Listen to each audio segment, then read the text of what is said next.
Back ఇక పల్నాడు సత్తెనపల్లి నియోజకవర్గంలో భారీ ర్యాలీతో వచ్చి మంత్రి అంబటి రాంబాబు నామినేషన్ దాఖలు చేశారు. గత ఎన్నికల్లో వచ్చిన మెజార్టీ కన్నా ఒక ఓటు తగ్గినా తాను నైతికంగా ఓటమి చెందినట్టే అని అన్నారు.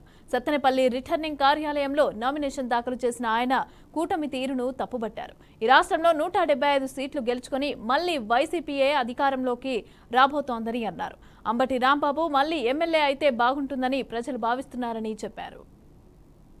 Lot of confidence.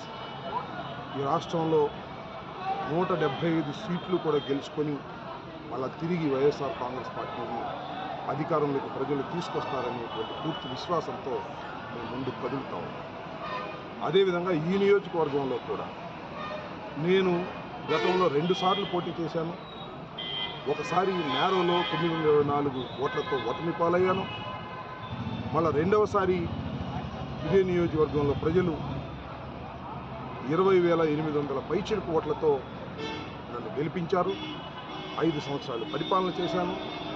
నేను మనవి చేస్తున్నా, రీట్రేట్ చేస్తున్నా, మొన్న చెప్పిన దాన్ని మళ్ళీ పునరుద్ఘాటిస్తున్నా. నాకు పోయినసారి వచ్చినటువంటి 20,800 పైచిలుకు ఓట్ల కన్నా ఒక్క ఓటు తగ్గినా నేను నైతికంగా ఓటమి చెందినవాడిగా నేను భావిస్తాను. ఎందుకంటే 5 సంవత్సరాల పరిపాలన నేను చిత్తశుద్ధిగా చేశాను. ధర్మంగా పరిపాలన చేయాలనే ఉద్దేశంతో చేశాను. ప్రజలు కూడా నన్ను అదేవిధంగా చూస్తున్నారు.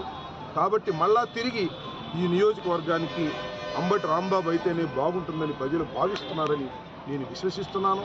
నా 5 సంవత్సరాల పరిపాలన కూడా ఈరోజు రెఫరెండంగా నేను భావిస్తున్నాను. కాబట్టి నాకు కూడా జగన్మోహన్ రెడ్డి గారిని గెలిపించడం కోసం నాకు కూడా ప్రజలు అపారమైనటువంటి ప్రేమతో ఓట్లు వేసి గెలిపిస్తారనే పూర్తి విశ్వాసంతో నేను ఉన్నానని ఈ సందర్భంగా నేను మనవి చేస్తున్నాను.